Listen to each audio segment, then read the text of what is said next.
Hi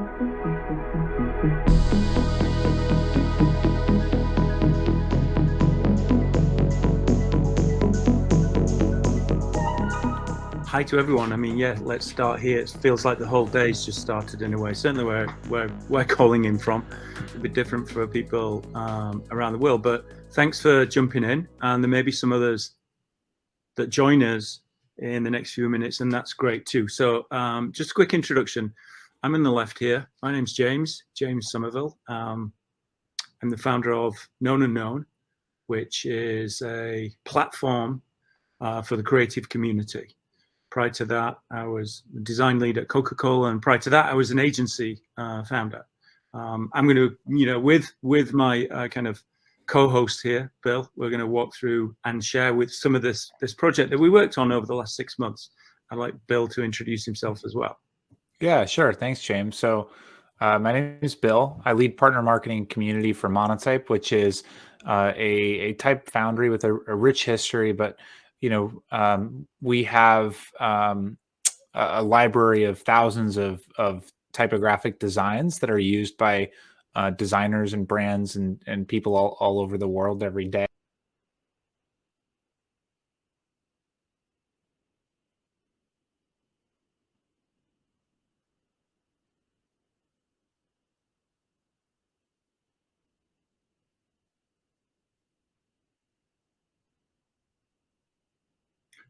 I'm not sure if we all lost Bill.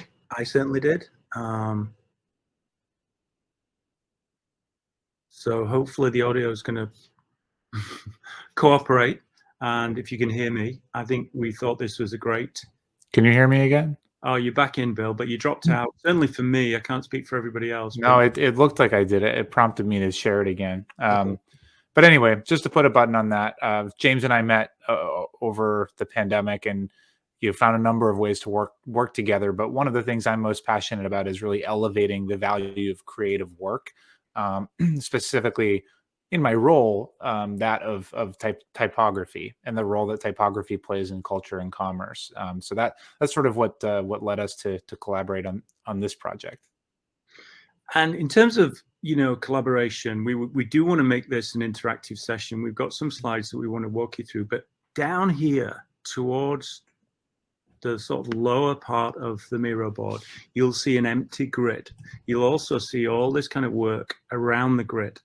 At any point, you can grab any one of these tiles, and what we'd like to do, just to sort of bring an element of fun and the spirit of collaboration, is kind of create a mosaic here live in this session that we've got. So at any point, if you're in the board, feel free just to meander over there and place some of those elements, and we'll talk through the story of those as well.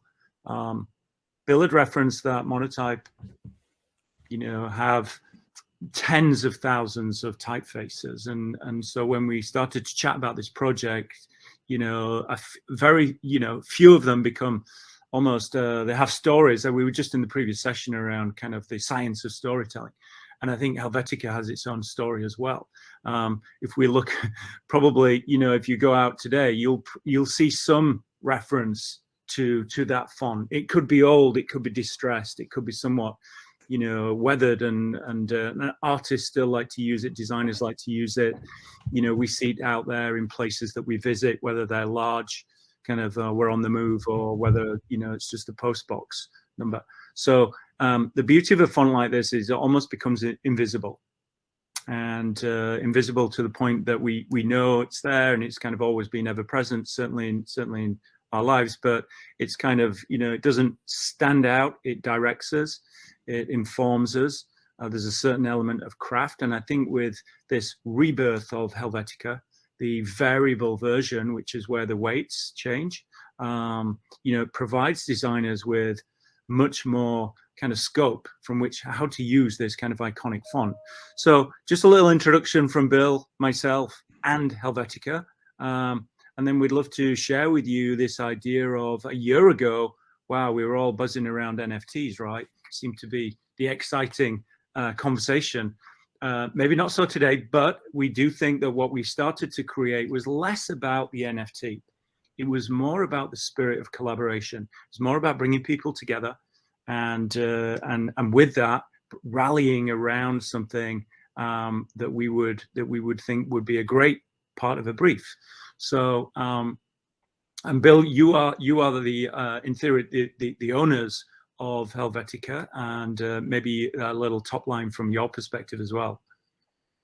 Yeah, as James alluded to, NFTs were really sort of buzzing around the time we started working on this. If you follow that part of the economy, the crypto economy, the NFT economy, it's come down to earth, rather dramatically. But the way that we thought about building this project was really never about taking advantage of that bubble or that kind of buzz or even trend. For us, it looked like an interesting mechanism for us to explore access to creatives and also to celebrate the role that type plays. As James alluded to, Helvetica is what the New York City subway system is set at. So, for those who may be dialing in from New York, every day you walk by and engage with Helvetica, but many people don't realize that. And so we looked at this as a novel, mechanism for us to give Helvetica, to put it in the hands of people who can design with it. Something I don't think you said, James, but from a designer's perspective, people, either love or hate Helvetica. It's a very polarizing font in the design community because it does sort of blend in. It's perfect for everything. And so some people get sick of it, and so one of the ideas behind this project too was, how can we make Helvetica the center of an art story and let these design, partners tell a story using this design in very differentiated ways. It's all, the through line is Helvetica, but the story that each person will tell will be very different. We felt, in the spirit of KnownUnknown, we wanted to go out to some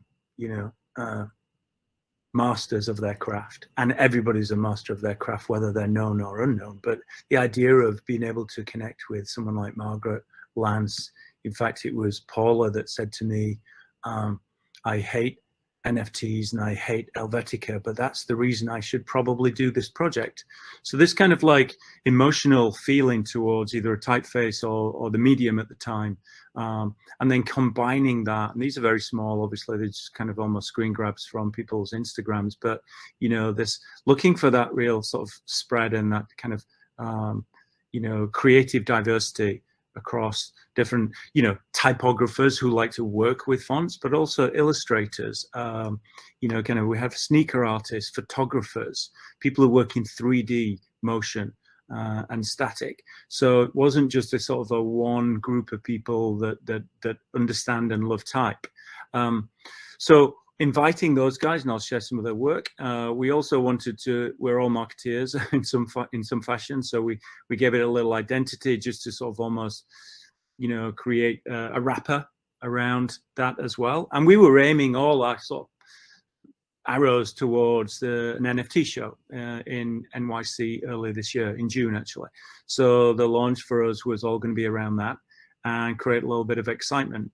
What that allowed us to do was, understand how the various creatives would take this font in its various weights and kind of create their own personal piece of art.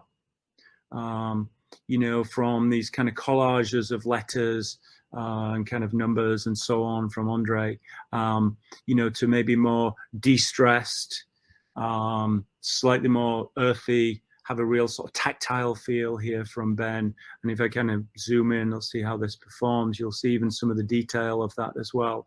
And at high resolution, these are just magnificent, pieces of artwork. To more bolder color, very vibrant, in the spirit of maybe what Jasmine is trying to say here as well, is projecting, adding an element of 3D, adding an element of dimension to kind of give it a sense of movement, to the very restraint. And from a sort of from Charles's perspective, actually a whole collection, not just three. I mean, he did a wonderful collection, just taking these really powerful, simple words and seeing them appear like that. And I'll just a little kind of further introduction to Jasmine and Charles. We have a little sort of piece of swag at the end that these guys, helped us produce as well with Miro. So just a little one on there. Some of our work was very much almost this generative coded art, really kind of trying to push that as a kind of a medium from Kyle, and animated, almost kind of overlaying, quite abstract. You almost at some point that, you get to a point where you lose not necessarily the personality, but the immediacy of the font. Nigel, I think, was doing this really well. Just really sort of beautiful abstract pieces in black and white or seemingly sort of monotone. Cornell is an artist who finds, almost thrown away packaging, where we see from pharmaceuticals to food. It kind of almost rebuilds things, reconstructs things, and then kind of makes these kind of blocks out of them. But overall, you can just see the difference of how each artist, I'll just go across this way, each artist will sort of like, in many ways stamp their own personality onto their work. It's their signature, right? It's maybe their creative style, and effectively, from the more simplistic to the more detailed. So what we were starting to see was just this very rich collection of expressions coming through from our 26 obviously, because of the number of characters in our sort of Roman alphabet, but certainly just kind of seeing these kind of 26 directions, and behind all this there was the behind the scenes, the making of each one. So what we realized, actually, the content and the storytelling around this was actually starting to feel richer, as rich as the work itself. And I'm just going to skim across a few here, not necessarily kind of but you'll see some, whether they're made by hand, made by computer, made by some other form. But just this idea, and Vicky was creating here as part of her process to create a sneaker, which was also kind of paid respect to the font on a sneaker. And Pete here working in different forms, but ultimately more 3D. Bill, did you have any particular, not necessarily favorite, but which one stood out to you in terms of, from our collection here? Yeah, I think to back it up for a moment, we think about how, and tying it into kind of the distributed workforce. And when we started talking about this kind of project, James James and I were talking remotely. I remember being on a Miro board as James was kind of planning out the build of KnownUnknown and the creative community. And I think what's been really beautiful about this project was that it connected in person, it connected more tactile art as well as digital art and digital collaboration. And so all these creatives were from different places in the world, and also different places in their careers. Many of them had decades long careers, in design. To Paula's point, I hate Helvetica, I hate NFTs, and others were more, you saw the expression of being more generative. Others were more apt to want to explore those new technologies or be at different places. We had photographers, we had shoe designers, as James was starting to show. I think the breadth of expression was my most favorite thing. I want to get those shoes made. I want to wear those. I want to, definitely, we'll show some of the merchandise in Miro. We have a fun, I think, collaboration with Miro that James also alluded to. But I think, like, just seeing the breadth of those designs. Wayne, the photographer, took the cityscape of New York and changed Helvetica being, prime to prime creative asset in the cityscape of New York. He changed some iconic photography at Coney Island and places like that, to really celebrate the role of that design. So, I think it's hard to pick one. I think the breadth is what I was most excited about. I think the Wayne one for me as well was, we look at it was Coney Island, as you say. It was like Nathan's hot dogs, but all the typography that surrounds us every day when we go out there, even on the streets like this, you could see some graffiti up there and kind of probably some billboard around the corner, and changing all that to sort of Helvetica. Times Square is another great example, and we did a little takeover and actually poked fun at ourselves with the "I hate NFTs" from Paula's quote. But just this idea of being able almost to take over such a typographically dense space, small space, really, relatively speaking, but lots of information going on in a place like that. And in the summer of 2022, when NFTs were like, we looked at the work and thought, okay, so we're committed to this NFT project, but where else could this go? And the idea was really just to sort of, for us, open up a conversation with different creative media across the world and see whether a project like this has any interest. Should this be a project that the community, almost owns for a while, and from 26, should it be eventually 260 or 2,600, maybe? So the media really sort of, we were pleased with the reaction. Lots of chit chat on social and things like that. And overall, we just thought, well, the event itself is important because we were sort of aiming towards that, but actually it's what we do after the event. So what we could do with this great work beyond the kind of the reason for us coming together around NFT, and seeing how that might actually, show up in other ways. So for us then, this idea of being able to, apply this thinking, these flat digital pieces of art into something that maybe had more of a sort of a tactile, real life sort of experience. So Bill and I and the rest of the team just have got this idea of, right, well, what if we could bring it alive beyond NFTs in this sort of real world? And Bill, we haven't managed to kind of create the Wellington boots yet, but again, it was just for us thinking about that. And any thoughts on that you'd like to add? Yeah, I think it's like you said, we're looking for ways to connect. When we think about like NFTs, Web3, and Metaverse, and I'm sure some of you joining are participating in that conversation, and even throughout the slide, so to speak, or coming back to earth of say NFTs, seen a ton of institutional investment in building in mixed reality and building in this space, which obviously requires creative design and assets to do that.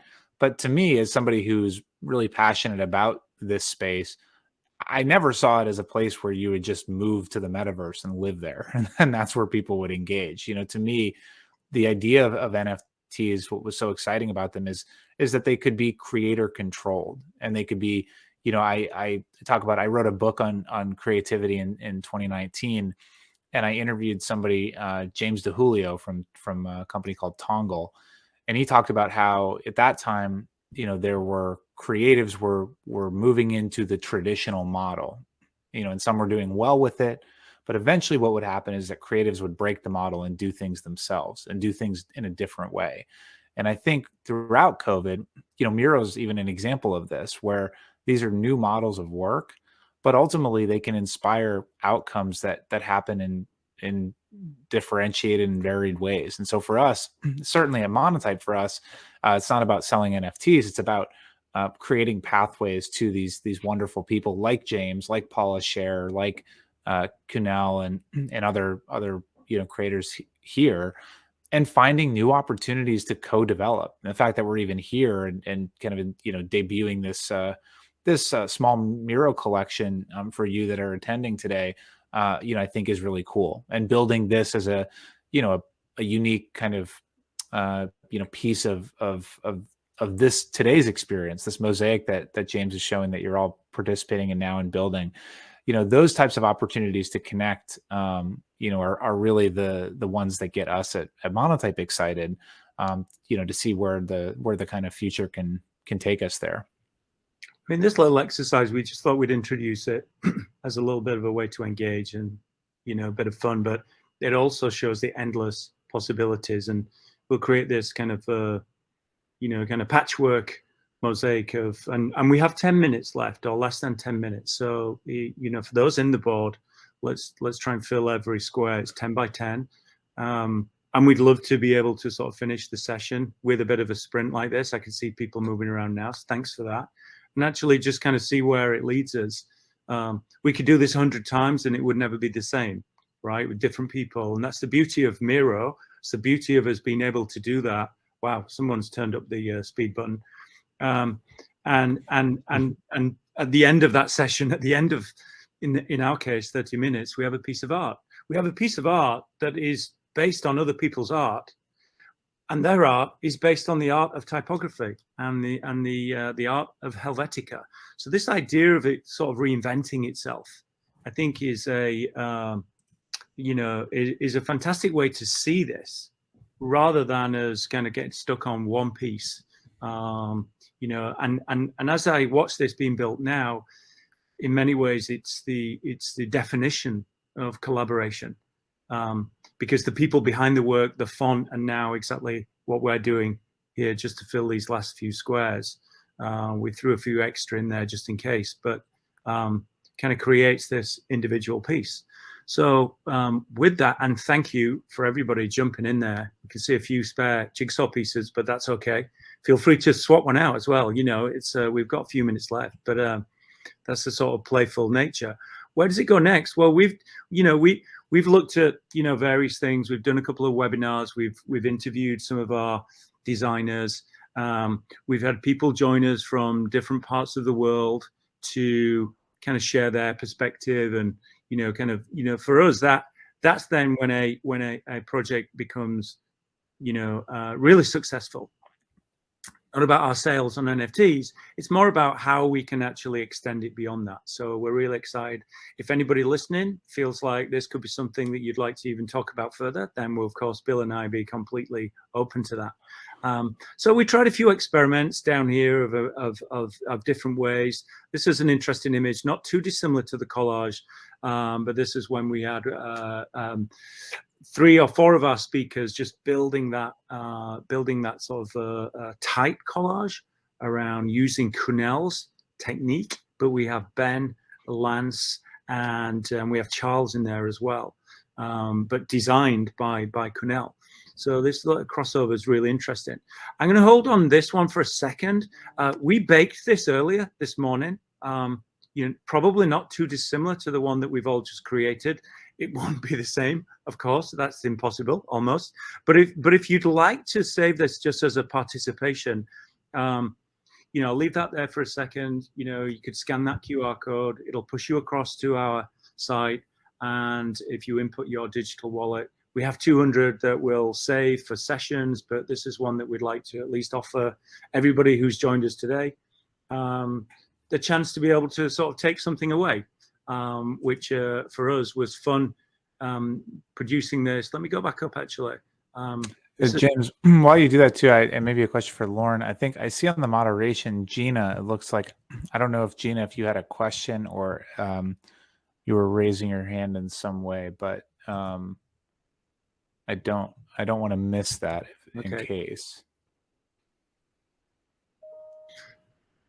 Okay, so if I hear someone asking, I'll obviously address that. And then for sure, just to sort of go back to Charles on the left and Jasmina on the right, taking 2 of their pieces specifically, and with the Miro team, Miro Real wanted to kind of create something. So you could jump onto their site and scan this QR code and maybe drop one into a basket and claim one of these 2 down here as well. So we have Charles on the left with Joy and Kiss Me from Jasmina. Again, a little bit of real life execution coming through there, rather than it simply being all digital and all kind of shown as a particular form. So Bill, any closing thoughts? And as we sort of wrap up, I mean, I'd love to say also thank you to Miro and the team for inviting us just to give us this half-an-hour slot in Distributed 2022 and share a little bit about our project, and with you, Bill, as well, whether you have any closing thoughts on the project. Yeah, no, I think, as Lauren said, grab your hoodie ASAP. I want one super bad. I want to find a way to grab one, but I think, my goal with this was always to find interesting ways to collaborate with people that might be unexpected collaborators, you know. And so when James and I started talking about this, if you would have told me that we'd be, you know, producing a limited edition hoodie with 2 of our artists at a Miro user event, you know, walking through the project on a Miro board, you know, when I was talking about KnownUnknown on a Miro board, however many must have been, James, you know, 2 years ago now, you know, I wouldn't have expected that, you know. And so I think what's really wonderful about not just the creative economy, but the distributed knowledge worker economy is that it's opened a lot of opportunities for unexpected collaboration. You know, and that's the thing that has been most exciting about this, and I think will continue to be most exciting. And I'm super excited to also keep learning from the people at this event, the wonderful sessions. So for everyone who's there, who's out there, you know, feel free to connect with us as well, as James noted. If we can find other ways to find unexpected collaboration, you know, it's always something we're excited about. Great, thank you, Bill. Thank you to everyone for joining us. It's an action-packed day, so we'll close it there. We'll allow you to get to your next session, but please stay in touch. We're out there. Thank you for joining. Bye. Bye, everybody.